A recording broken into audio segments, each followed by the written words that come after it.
Herzlich willkommen zu einer neuen Folge des Dennerle Kochstudios. Mein Name ist Volker Jochum und in dem heutigen Video geht es darum, um eine artgerechte Einrichtung für Kampffische.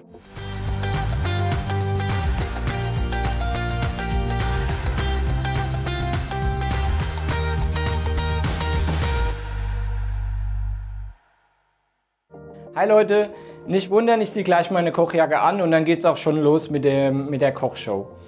Nur vorab ein paar kleine Informationen, die sich erst ergeben haben nach dem Videodreh. Aus dem Grund machen wir jetzt nochmal eine kurze Vorab-Info. Und zwar, wir berufen uns in dem Video auf das Bundesministerium für Landwirtschaft und Ernährung. Die haben ein Gutachten rausgebracht, wie Betta-Fische zu halten sind.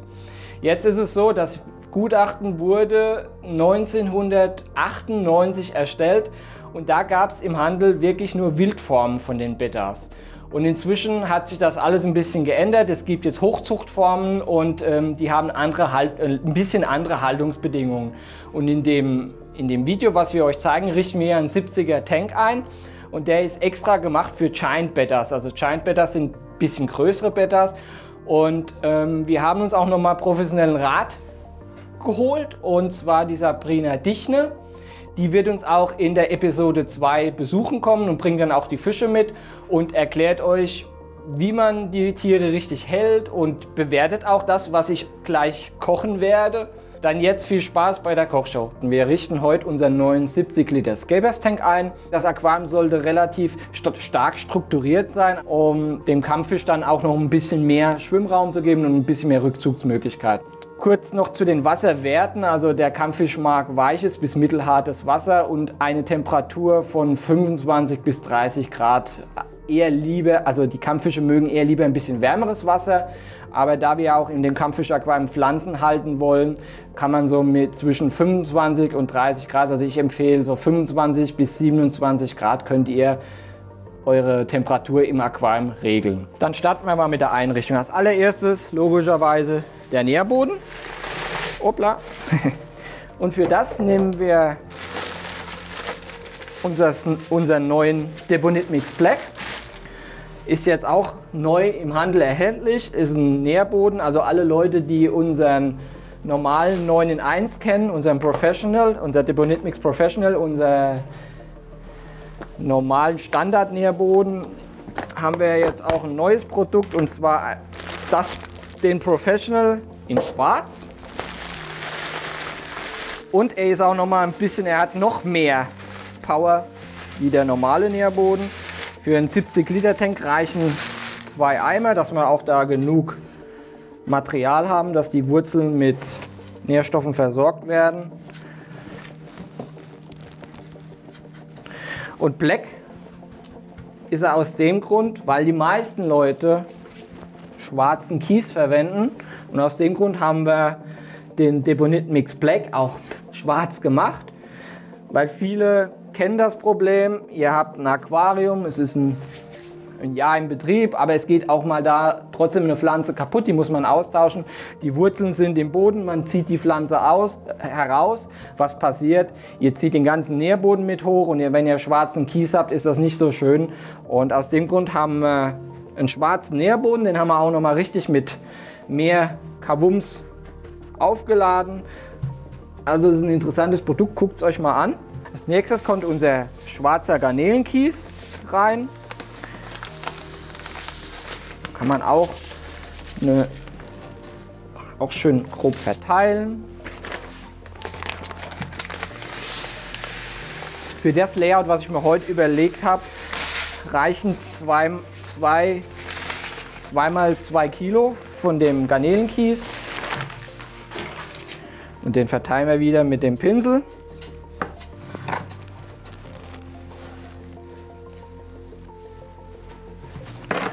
Und jetzt als nächstes kommen die Steine. Also ein Betta-Aquarium wird kein Aquascape, aber ich versuche ein artgerechtes, hübsches Aquarium zu machen mit einem leichten Hauch von Aquascaping. Die Steine, die wir heute verwenden, sind Mini-Landschaftssteine heißen die und sind schöne graue Steine.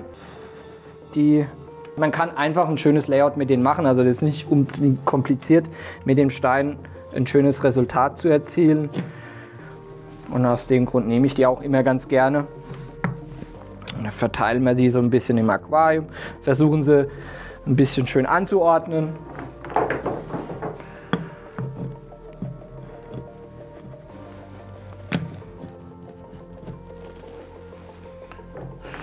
So, da noch einen hin. Gehe ich mal rum und gucke mir mal an, ob es gut aussieht. Ja, da kann man noch einen hin. So, ein bisschen Tiefenwirkung haben. So, als nächstes kommt unser Planta Hunter Kies. Der heißt Rio Zingo, den ich verwende. Der passt super zu der Mini-Landschaft, zu den Steinen. Den habe ich jetzt schon vorgewaschen. Das ist wichtig, wenn ihr Planta Hunter Kies von uns kauft, immer gut auswaschen, weil das ist ein Naturkies und der hat schon leichte Sedimente drin, also ist es immer besser, den vorher zu waschen. Und der Kies dient jetzt auch hier im Vordergrund als Fläche, wo der Kampffisch, wo man später, wenn man ihn füttert, weil Kampffische soll man ja sehr ausgewogen füttern, also das heißt auch mal Frostfutter und so. Manchmal, die sind nicht die schnellsten Esser und manchmal sinkt was auf dem Boden und die kann man auf diesem Boden schön nochmal mit dem Mulmsauger schön absaugen und also der lässt sich super reinigen. Aus dem Grund nehme ich den Planta Hunter Kies und er passt halt auch prima zu den Steinen. Am Anfang vom Video habe ich euch ja erzählt, Kampffische mögen stark strukturierte Aquarien. Das heißt nichts anderes. Ich habe sehr viele Stängelpflanzen drin, die auch relativ hoch wachsen und sehr verkrauten und nur wenige Pflanzen im Vordergrund, nur ein paar kleine Details, um dieses ganze Aquarium ein bisschen strukturieren. Also von vorne nach hinten und hinten eine schöne, dichte Pflanzenmasse. Bevor ich jetzt mit der Bepflanzung beginne, habe ich nochmal alles gut mit der Sprühflasche nass gemacht, dass wir auch die Pflanzen nicht austrocknen, während ich sie bepflanze. Und dann fangen wir an mit der ersten Pflanze. Das ist die Micranium-Spezies Monte Carlo oder die heißt jetzt Micranium Tweedy Eye. Eine schöne, einfache Vordergrundpflanze, die man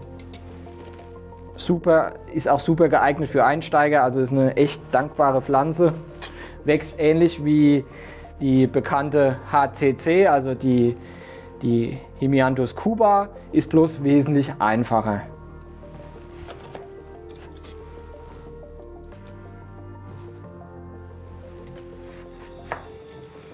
Als Mittelgrundpflanze nehme ich für unser Betta-Aquarium die Cryptocoryne ventii braun. Ist auch eine sehr einfache Pflanze, bringt noch ein bisschen Farbe ins Aquarium und wächst ein bisschen langsamer. Jetzt ist es wichtig, wenn ihr eine Cryptocoryne im Handel kauft, kauft ihr die so. Die steht im Topf, schön durchgewurzelt, darauf müsst ihr achten. Ihr nehmt sie einfach aus dem Topf raus, schneidet erst einen Teil der Wurzeln weg, dann entfernt ihr das komplette Krodan. So gut es geht, wenn da noch ein paar Reste dran sind, ist das nicht schlimm. So. Und dann geht ihr hin und schneidet die Pflanze so ab. Und das pflanzt ihr ein. Damit helft ihr der Pflanze echt. Also da könnt ihr zu 100% euch auf mich verlassen. Also das mache ich immer so. Das Problem ist bei der Cryptocoryne, oder besser gesagt, was heißt ein Problem? Das ist halt so bei den Pflanzen. Manchmal geht es gut, manchmal nicht. Wenn die Pflanzen in ein anderes Milieu kommen, also ihr holt die bei euch beim Händler, das ist ja im anderen Milieu, das heißt ja, das Aquariumwasser bei eurem Händler kann ja sein, dass das ein anderes Wasser ist wie bei euch zu Hause. Und damit kommt die Pflanze nicht unbedingt immer so gut klar. Und aus dem Grund schneidet sie ab, pflanzt das ein, innerhalb von einer Woche schiebt die neue Blätter und ihr habt gar keine Probleme mit der Pflanze. Probiert es mal aus. Es ist echt ein Segen. Also so kann man die Pflanze super bepflanzen. Man kann auch das Rhizom dann auch nochmal teilen. Nicht Rhizom, die Pflanze. Kann man nochmal in mehrere Teile machen. Und dann auch einfach hier so im vorderen Bereich verteilen. Als nächstes wird jetzt unser Hintergrund bepflanzt. Wir bepflanzen den Hintergrund. Als nächstes kommt der Hintergrund und da zeige ich euch mal, was für Pflanzen wir alle nehmen. Also hier habe ich zum Beispiel eine Lysimachia, ist eine schön schnell wachsende Hintergrundpflanze. Dann habe ich hier zum Beispiel eine Limnophila sessiliflora, ist auch eine schön krautig wachsende Hintergrundpflanze. Dann auch als Hintergrundpflanze hier eine schöne Cryptogryne Balancea, bei der übrigens auch abschneiden, so wie bei der Cryptogryne im Mittelgrund. Und als letztes habe ich eine Ludwigia repens. Kennt jeder, ist eine gängige Pflanze, bringt auch noch mal ein bisschen mehr Farbe ins Aquarium und verkrautet auch schön im Aquarium. Also das lieben eure Kampffische. Unser Aquarium ist jetzt fertig. Ich habe jetzt schon angefangen, die ganze Technik zu installieren. Also Licht ist dran, Filter ist dran, Heizer ist dran, weil ihr wisst ja, Kampffische brauchen es warm. Aus dem Grund braucht man unbedingt einen Heizer. Für den Filter habe ich unseren Scapers Flow genommen. Es ist so, Kampffische mögen nicht zu sehr starke Durchströmung des Aquariums.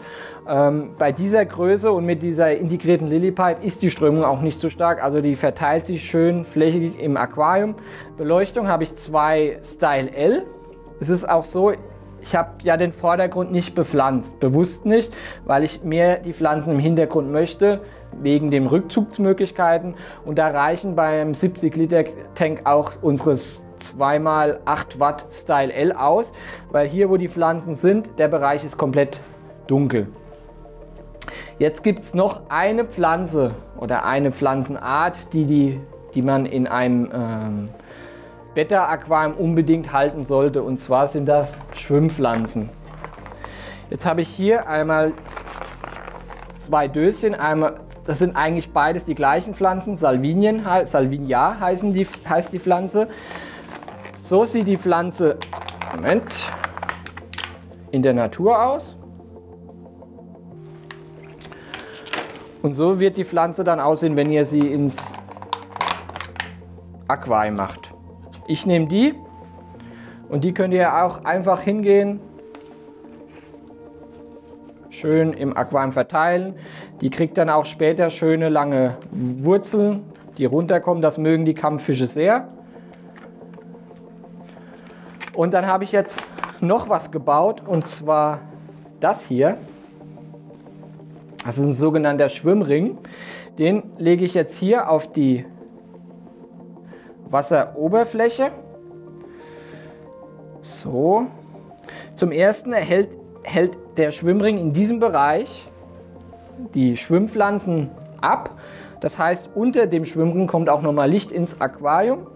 Und dann kann man in diesem Bereich den Kampffisch auch gut füttern. Und es ist ja so, ein Kampffisch schnappt auch ab und an mal nach Luft, weil er hat ja auch die Fähigkeit, Luft zu atmen. Und dass er auch an die Oberfläche kommt und Luft schnappen kann. So einen Schwimmring, den habe ich jetzt selber gebaut. Das ist auch ganz einfach. Gibt es natürlich auch zu kaufen, aber ich bin ein Bastler und ich mag das sehr, selber zu basteln. Mich einfach hingegangen, bin im Baumarkt ein Stückchen Schlauch gekauft. Wichtig dabei ist, dass es ein lebensmittelechter Schlauch ist. Habe hier ein Stückchen PVC-Rohr genommen und das stecke ich einfach so zusammen und fertig ist unser Schwimmring. Als letzten Schritt werde ich jetzt gleich noch eine Bio-CO2-Anlage installieren. Bio-CO2 aus dem Grund, die ist ein bisschen moderater. Also wenn man eine Druckgasanlage hat, dann kriegt man da richtig Kavums ins Aquarium an CO2. Und eine Bio-CO2-Anlage ist ein bisschen moderater. Da ich ja viel Pflanzen drin habe, die brauchen CO2. Ohne CO2 würden die nicht richtig wachsen. Aber ein bisschen moderater. Aus dem Grund habe ich mich für die Bio-Variante entschieden. So, ich hoffe, das Video hat euch gefallen. Wenn nicht, schreibt es in die Kommentare oder schreibt auch gerne in die Kommentare, was ihr gerne noch sehen würdet. Und ich schreibe auch nochmal eine Einkaufsliste unten rein, was wir alles in dem Aquarium verwendet haben. Schaut auch mal gerne bei uns auf Facebook und Instagram vorbei. Wir freuen uns auf euch. Bis dann. Ciao.